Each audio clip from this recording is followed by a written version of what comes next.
ఇక రెండు పార్టీలు తెలంగాణలో బీజేపీని ఫినిష్ చేసి తామే అధికార ప్రతిపక్షాలుగా ఉండాలని అనుకుంటున్నాయని విమర్శించారు కేంద్ర మంత్రి కిషన్ రెడ్డి. ప్రజల దృష్టిని మళ్లించేందుకు రెండు పార్టీలు కుట్ర చేస్తున్నాయని దుయ్యబట్టారు. బీఆర్ఎస్ కాంగ్రెస్ రెండు ఒకటేనన్న కేంద్ర మంత్రి తెలంగాణలో బీజేపీని దెబ్బకొట్టాలని రెండు పార్టీలు చూస్తున్నాయని మండిపడ్డారు. అందుకే CM Revanth Reddy Kaleshwaram phone tapping పై సీబీఐ విచారణ కోరడం లేదని చెప్పారు. రెండు పార్టీలు ప్రజా సమస్యలను గాలికి వదిలేసి కాలక్షేపం చేస్తున్నాయని ఆగ్రహం వ్యక్తం చేశారు. ఇక ఈ రోజు మన స్పెషల్ డిబేట్ లో పాల్గొనడానికి సిద్ధంగా ఉన్నారు జూమ్ లైవ్ లో బీఆర్ఎస్ సీనియర్ నాయకులు దూదుమెట్ల బాలరాజు యాదవ్ గారు, అలాగే మాజీ ప్రభుత్వ విప్ కాంగ్రెస్ నేత ఆరేపల్లి మోహన్ గారు, అలాగే బీజేపీ రాష్ట్ర అధికార ప్రతినిధి గంగారపు వెంకటరెడ్డి గారు. నమస్తే sir. Right, first Balaraj Yadav గారు మీరు చెప్పండి, నార్మల్ గా కాంగ్రెస్ పార్టీ అంటే రేవంత్ రెడ్డి ప్రభుత్వం అధికారంలోకి వచ్చి ఏడాది పూర్తి కావస్తుంది. సో సంబరాలు చేసుకునేది పక్కన పెట్టి, అంటే ఎటువంటి ప్రణాళికలు సిద్ధం చేసుకుని ముందుకెళ్లాలి అనేది పక్కన పెట్టి బీఆర్ఎస్ ప్రభుత్వం కాంగ్రెస్ ప్రభుత్వాన్ని కూలగొట్టడానికి ప్రయత్నాలు చేస్తోంది, అస్థిరపరిచే కుట్రలు చేస్తోంది అని ఆరోపిస్తున్నారు సొంత పార్టీకి చెందిన నేతలు. సో దీన్ని ఏ విధంగా చూడొచ్చు అంటారు?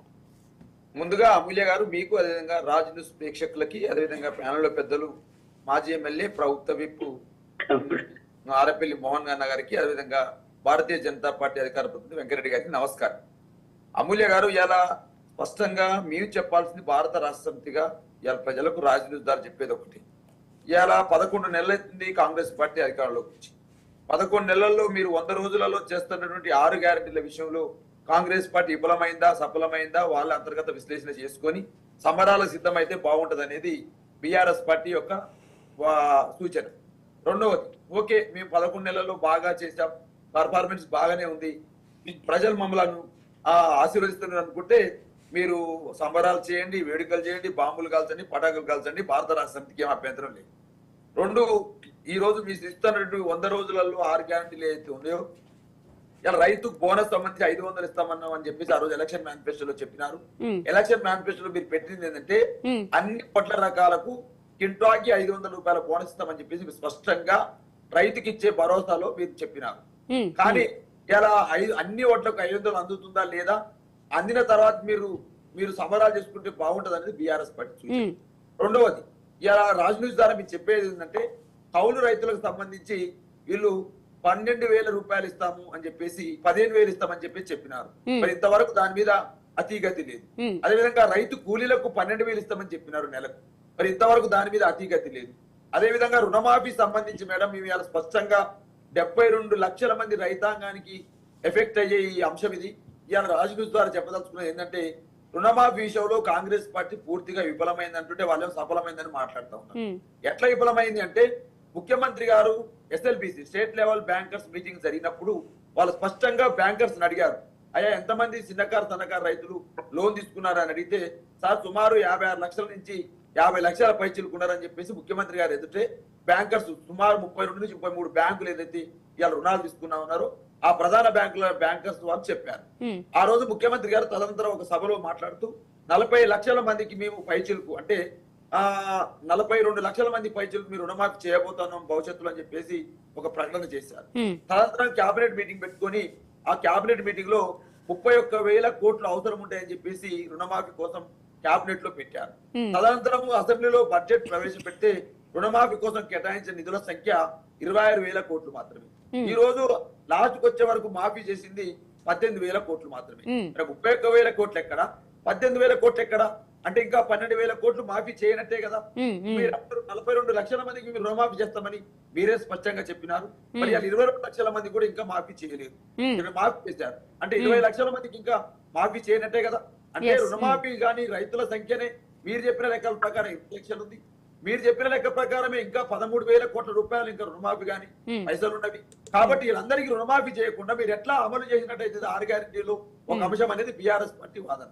రెండో, ఈ రోజు ప్రధానంగా మా కేటీఆర్ గారు ఈ రోజు ఏదైతే సంగారెడ్డి జైల్లో ఉన్నటువంటి లగచర్ల బాధితుల్ని ఇవాళ పరామర్శించడం కోసం మేము పోయినాం. 16 మంది అరెస్ట్ అయినారు. ఆర్ఎంపీ మోహన్ మీరు సీనియర్ ప్రభుత్వ ఎంపీగా పనిచేసినారు, కొంత సోషల్ కాన్షియస్ ఉన్న వాళ్ళు, మీరు సామాజిక పరిధితో రాజకీయాలకు వచ్చిన వారు, మీరు అనేక రకాల సేవలు చూస్తారు. మీరు తెలంగాణ ఉద్యమంలో మేమున్నాం, ఆ రోజు మీరు అధికార పార్టీలో మీరు ఉన్నారు కాబట్టి మీతో మాకు పరిచయం ఉంది. మేమేమంటాం అంటే ఆరేపల్లి మోహన్ అన్న 16 మంది, ఒక పిల్లవాడు వనపర్తి నుంచి అయ్యో ఊళ్ళో గొడవ అయిందట చూసొద్దామని పోతే ఆ పిల్లగారు కూడా జైలేసిరన్న. 16 మందిలో ఎవరు కూడా చెప్తున్నారు, వాళ్ళు ఏం చెప్తున్నారు, సార్ మేము గోల చేయలేదు, అక్కడ మండల పార్టీ కాంగ్రెస్ పార్టీ అధ్యక్షుడిగా ఉన్న అతనే గోల చేపించినాడు, దానికి తిరుపతి డైరెక్షన్ ఇచ్చిందని చెప్పేసి వాళ్ళు మాట్లాడుతూ ఉన్నారు. మీరేమో రైతులు తీసుకొచ్చి లోపలేసినారు. ఇవాళ ఎందుకు ఆ రైతులు కొట్లాడుతున్నారు మేము అడిగినాం. అమ్మ మీరు ఎందుకు కొట్లాడుతున్నారు, బీఆర్ఎస్ వాళ్ళే రాజకీయం చేస్తున్నారని చెప్పేసి వాళ్ళు మాట్లాడుతున్నారంటే, సార్ ఒక్కొక్క ఎకరానికి 60-70 లక్షలు వాల్యూ చేస్తుంది సార్. 60-70 లక్షలు వాల్యూ చేసే భూమిని ఇవాళ కొడంగల్ డెవలప్మెంట్ అథారిటీ పేరుతో ఒక అధికారిని పెట్టి, వెంకరెడ్డి అధికారిని పెట్టి, మేము గిరిజనులు ఇష్టం వచ్చినట్టు తిరుగుతూ ఉంటూ మీరు అమ్ముకోకపోతే తొండలు కూడా గుడ్డు పెట్టవురా మీ దాంట్లల్లా, అప్పుడు ప్రభుత్వం ఇచ్చే అసైన్ భూములేరా, మీరు ఎందుకు అమ్ముకోర్రా, ఎకరాకు మీకు 5-6 లక్షలు 10 లక్షల కంటే ఎక్కువిస్తారా అని చెప్పేసి బెదిరిస్తున్నారని చెప్పేసి ఇలా గిరిజనులు వాపోతున్నటువంటి పరిస్థితిని ఇలా రాజ్ న్యూస్ ద్వారా మీకు తెలియజేస్తా ఉన్నా.